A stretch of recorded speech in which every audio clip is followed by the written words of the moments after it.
Good morning, sir, and thank you very much for your time. You have made a lot of arrests since yesterday, and how is your investigation going into what has actually led to this violence?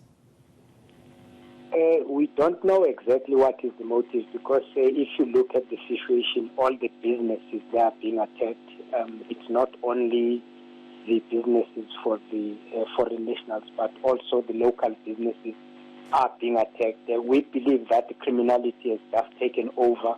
And if you look at Alexander last night, the old Alexander Mall was attacked and looted, but police came in there and then they dispersed the looters. And then this morning also in Alexander, a local bottle store was also attacked.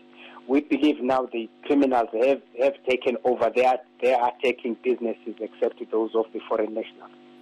Are you denying that there could be some elements of xenophobia? Well, there might be a possibility, but I don't know exactly what is the motive for these attacks. Okay. Now, in terms of controlling the situation and calming it down, do you think the police are doing enough? I'm asking this because earlier we had a report from the Premier of Gauteng, Mr. David Makhura, who said that if the police needed help, he will call on the Defence Force. There is the South African police, members of the Metro Police, they are all deployed in these areas which are affected by violence. We don't think at this stage maybe it's necessary that we can call the army because the provincial commissioner has also said that the situation is controllable, and he has instructed all the commanders to make sure that they make sure that the perpetrators are brought to book.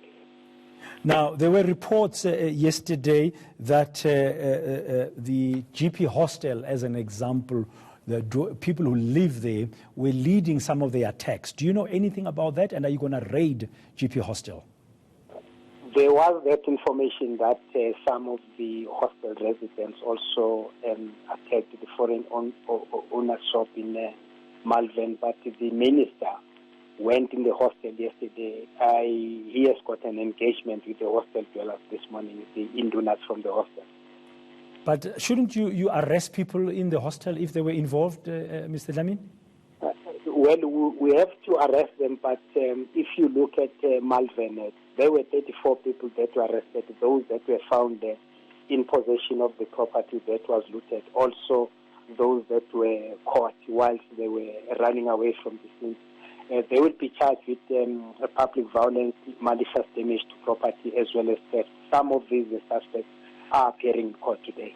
And finally, how do you respond to allegations or accusations that in some places like Tembisa Township, when there was some attack on some foreign-owned shops, the police were watching and did nothing yesterday?